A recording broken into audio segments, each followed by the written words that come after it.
Thank you very much, Todd. Yeah, the 2012 International Consumer Electronics Show, it's in the books. Joining us, two guys you saw a lot of, well, one guy you saw a lot of last week. The other guy was behind the camera. Joining us, Tori, Parkin, and Garth Mitton. Thanks, guys, for covering CES for us last week. Tori, let's go ahead and start with you. Tell us some of the things that maybe, aside from what we saw last week, really impressed you at the show this year. You know, one thing is the size of the show. This is the show directory we brought you, and it's about the size of an East Idaho phone book. It's just incredible, the sheer size. That's just all the vendors who are there and where to go to see the latest and greatest things. And some of the things you brought with you. Tell us a little bit about what you brought. Well, you know, we got like the Y drive. It's a way, USB drives don't work on iPads and iPhones. This is the way to share across those devices. Okay. You just hook to it as if it were a Wi-Fi. So you load up your songs, whatever you want to listen to on the drive, you load it onto there, and it will pipe it through. It will. Oh, that is cool. There were cool headphones that lock in your ear, but I think the thing that really I enjoyed seeing was the new high-resolution or ultra-high-def televisions. The OLED TVs, and tell us about what blew you away. Well, you know, the blacks are black, the colors are bright, but more than anything, they're just ultra-thin, and when you take a picture, it's like you were there. Oh, nice. Now, Garth, you were behind the camera. For the most part, you had a nice little way to get around their CES, a huge place.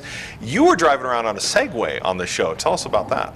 Well, I've been on crutches up until the show, and I knew there was no way I was going to make it through the 2 million square feet. So my idea was to come up with a Segway. But by the time you got me on a Segway, and this whole camera gear on top, you got 7.5 feet of gadgets. And I got more people filming me, and I'm like, I'm not part of the show, please, film something else. You had people calling you out, walking up to you, interviewing you. And you know, I don't like being in front of the camera, and all of a sudden I had LA Times, Beijing TV, everybody interviewing me because I was this man or machine.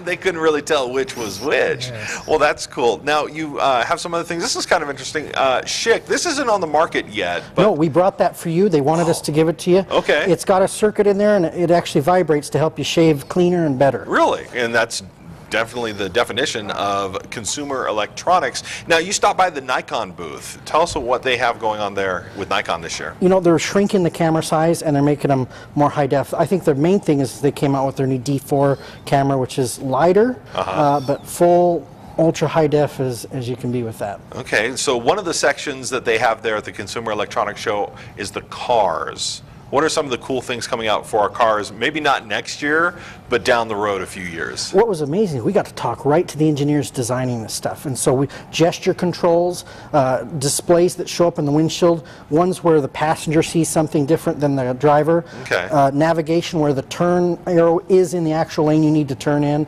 It's incredible where they're going with it. So apps for cars. Apps for cars. Car apps, and specific to the model of the car.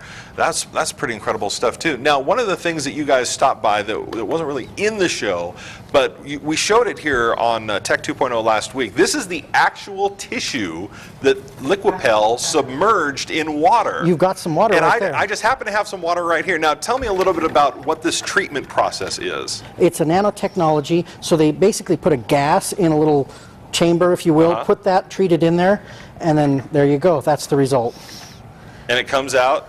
Your hand's wet, but my hand's wet, but the tissue is dry. It's unbelievable. It just rolls right off. That is so amazing. And so, if you have an electronics device that you don't want to, let's say, have to replace every time it falls into a body of water, you just coat it with this stuff, and voila. I never would have believed it had I not seen it or felt it myself. That is. But we do have that on. Blow your nose with that.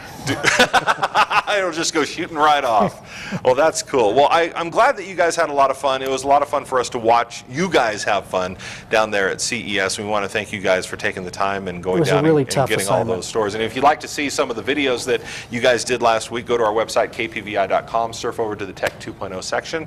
Garth, Tori, thank you so much, and for all you did last week. Thanks. You bet. All right, let's send it back to you, Todd. All right, Matt, thank you very much.